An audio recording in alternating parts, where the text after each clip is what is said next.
Okay mga boss, panibagong customer natin. Toyota Land Cruiser diesel mga boss. So, ito yung makina niyan. Okay. Simula tayo dito. Washer wiper. Ito yung baterya. Yung brake fluid niya mga boss. Andun yung air filter tsaka yung coolant. Andun yung steering fluid. So, bago tayo mag-start, open muna natin to. Ay sus! Napakahigpit ah. Okay, ito yung kabuuan ng sasakyan niya. 2-door lang to mga boss. So, ganito yung loob niyan. Manual transmission pala to mga boss ha. Okay. Punta tayo sa baba. Okay, ito yung ilalim. So, ito yung Land Cruiser na magkadabi ang oil filter tsaka yung drain plug niya mga boss. Usually kasi yung mga Land Cruiser mga boss na Toyota, nandito ang oil filter ng papel. Ngayon, ito naman, so magkatabi sila. Drain plug, ito na yung oil filter niya. Okay, ito yung differential. Ito yung manual transmission. Andun yung rear differential. Bulol yun. Okay mga boss, simulan na natin.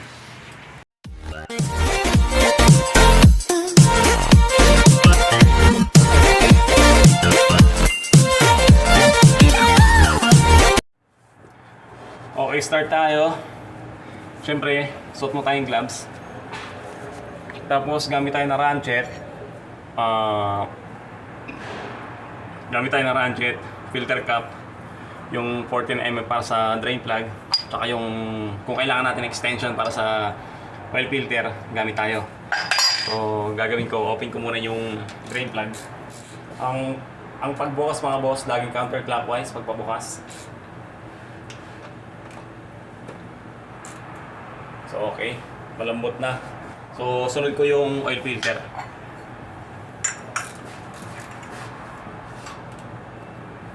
Okay, ito yung sinasabi ko, kailangan natin na extension para sa oil filter. Kasi may bakal na nakaharang.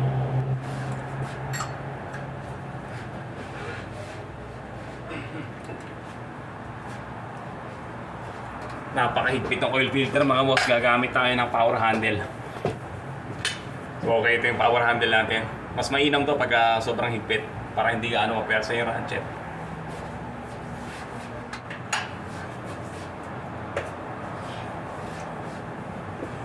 So pag naluwagan nyo na, pwede nyo nang gamitan na ratchet. Agoy, ginoo.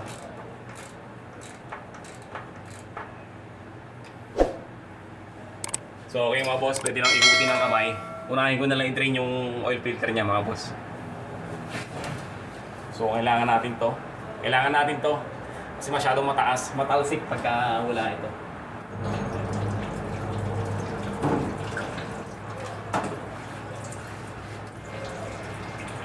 So ito yung lagay ng oil filter, pakuluin muna natin mga boss. Okay, tapos na. Akit tayo sa taas, tapos tayo. So okay na mga boss, yung washer wiper puno naman, yung radiator puno din. Video. YouTube. Video YouTube. Pop ka! Tapos yung air filter niya, ito yon, sobrang dumi. So kailangan na palitan. Try natin i-alok, baka sakaling pumayag. Kung hindi, edi linisan natin, balik natin. Okay mga boss, hindi siya pumayag. Ngayon, nahanginan natin, ganoon, madungis pa rin. Gawin ko, soli ko na lang.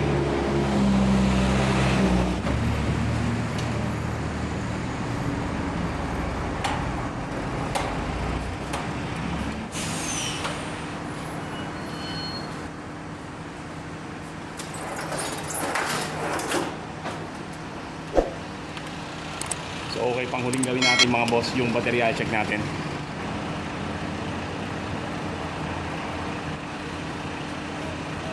Okay, yung baterya niya mga boss, okay pa. Mataas pa ang CCA, nasa 800 pa. Okay, baba tayo mga boss, sarado natin ilalim para makapagsalin tayong langis. Okay, ito yung oil filter na gagamitin natin, Toyota 8020 38020 38020 or tinatawag namin 8020. So ito yung lagay ng oil filter niya. So linisan muna natin ang brake cleaner para mabilis.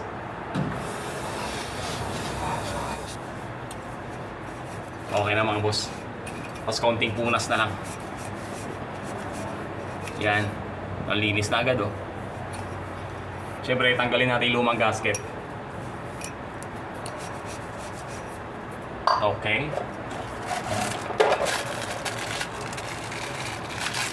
Lagyan natin itong malaking gasket. Okay.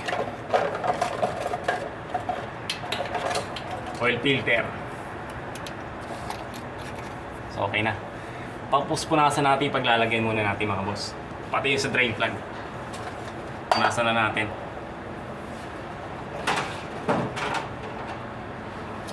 So unahin ko na lang yung drain plug.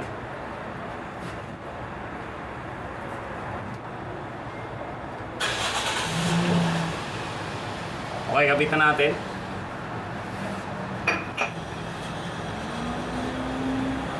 Ipitan muna natin yung oil filter mga boss. Clockwise naman. Pagpaipit.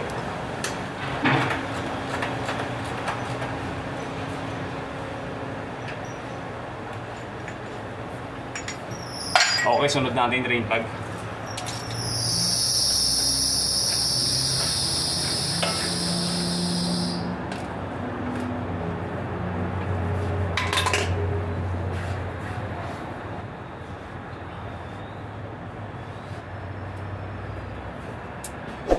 So, okay na mga boss. Akit na lang tayo sa taas.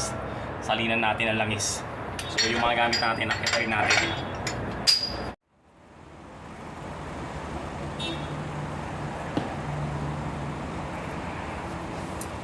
Okay mga boss, salin tayo langis.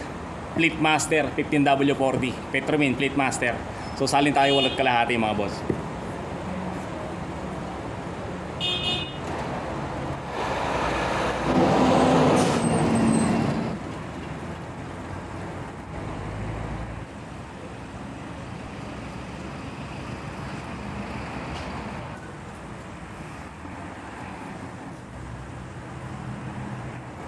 Okay mga boss, nasalinan ko na. Ngayon, i-start ko na lang, tapos check ko yung ilalim. Pag walang tagas, patayin mo natin yung makina, tapos i-check natin yung level ng langis. So okay, i-double check na lang natin yung mga ginawa mga boss. Ito yung washer wiper niya, puno na. Kasama sa top ups yan. So brake fluid, puno na rin. Yung radiator, puno naman, hindi namin dinagdagan to. So yung air filter niya, ito yung palitin talaga. Yung steering fluid, so okay, puno din, hindi na tayo nagdagdag. So yun lang mga boss, sana nakatulong yung video sa inyo para mag-cancel ng Toyota Land Cruiser 2022 model. Please like and share and subscribe. Maraming salamat, bye bye.